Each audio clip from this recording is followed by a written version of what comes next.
taj brak će biti i sretan, i uspešan, i dugovečan.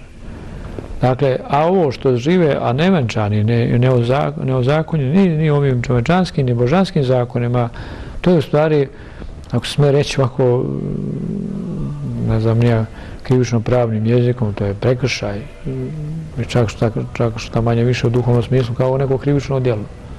Znate, ne smije se dozvoljavati tako, upravo zbog blagodati Božje, koja kroz crkvu izliva se na mladence i oni u tom slučaju osjećaju se mnogo sigurniji, pouzdaniji, međutim, negde iz praktičnih razloga ne može se stići tako odraditi i u opštini, što mi kažemo, upisati se i u crkvi venčati se, negde nema ti uslova. Ali ima da se odradi to pravilo da se ispuni do kraja, jer inače ne bi taj brak imao svoju snagu moralnu, imao bi samo onako kao jednu zajednicu registrovanu ili upisanu knjige matične i to je sva priča. Može li to imati, štetiti potomstvu, njihovom životu? Ima i tu problema u potomstvu. Naprimjer, to vam dođe otprilike ovako. Ako bi dijete se rodilo bez neozakonjenom braku, onda bi ga nazvali vanbračnim djetetom, ili da ne kažem ono najgrublje što se govorilo u nekim krajevima naše otadžbine, kopile.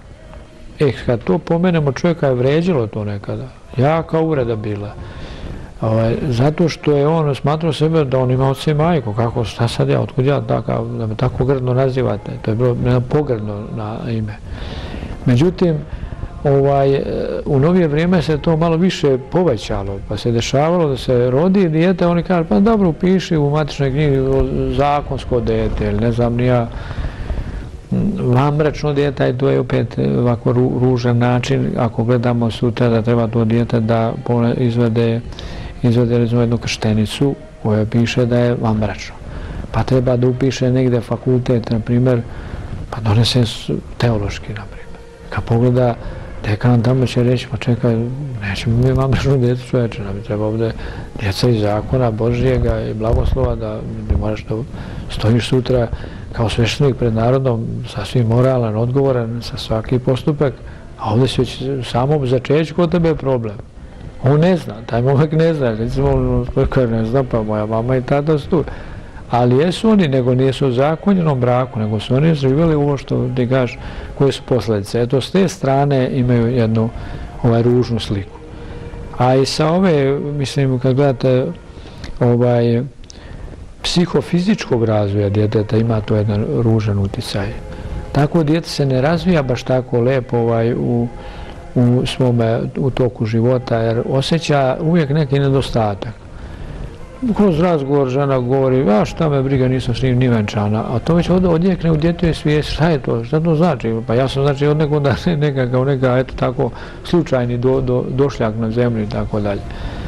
I mislim ima jednu posljedicu, po mom mišljenju, dosta ružnu i trebalo bi apelovati na ljude da tako nešto ne dozvoljavaju sebi, nego da odnosno djevojka i mladić, dok se sretnu, znači i upoznaju i odluče da zajedno žive, da ispune znači i čovječanske i božanske zakone i da rađaju djecu i vaspitavaju u hrišćanskom zakonu. Onda će biti sretni i dugovječni.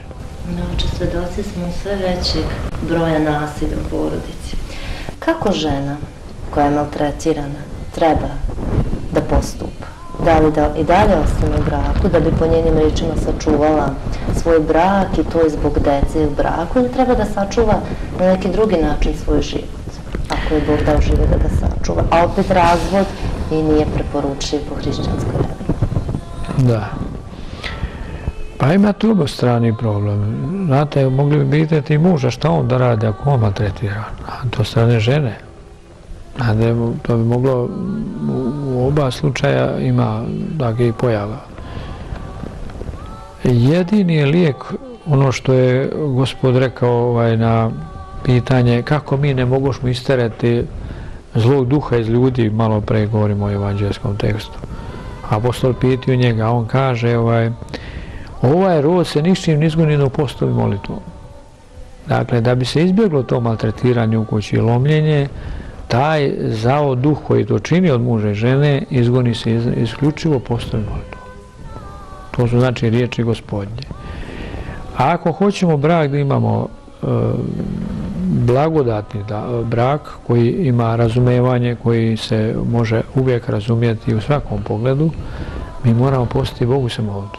Ta snaga čini nas blagorazumnim.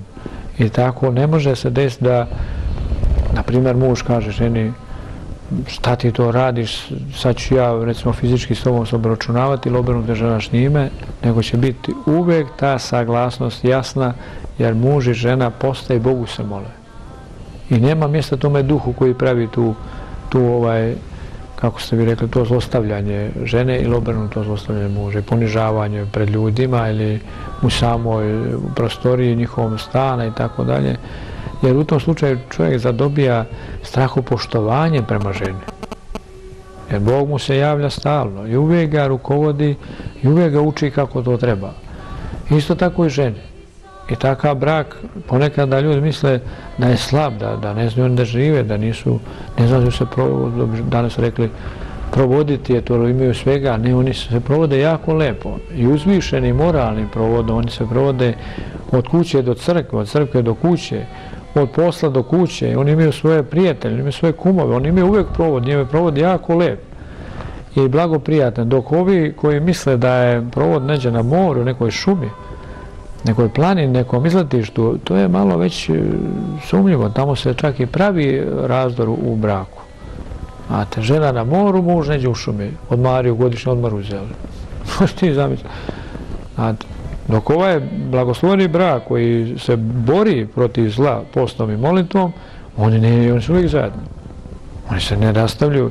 Njeva je zajednica blagoslovena i oni su stalno u odnos muž i žena, ne mislim bukvalno da se drže za ruku, ali bilo da je žena njegova odsutna na poslu, njivi u posjeti i tako dalje, on je uvijek sa njom.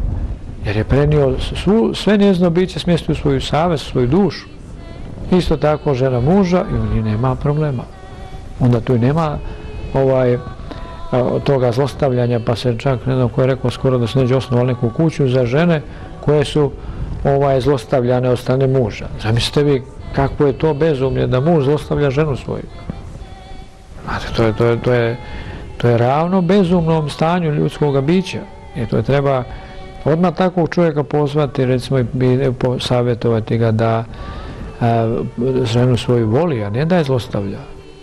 Nego dešava se to ste vi u pravu kad pitate, to se dešava, ali evo lijeka za to, lijek je samo, znači post i molitva, a mi to upravo i govorimo sad u časni post, da bi mogli ljudi da razumeju značaj i smisao posta u tome da se zao duh izgoni svijesti ljudske, taj koji stvara destrukciju svijesti ljudske, on mora da iziđe jer ne more podnijeti smirenje vaše kroz post i molitvu.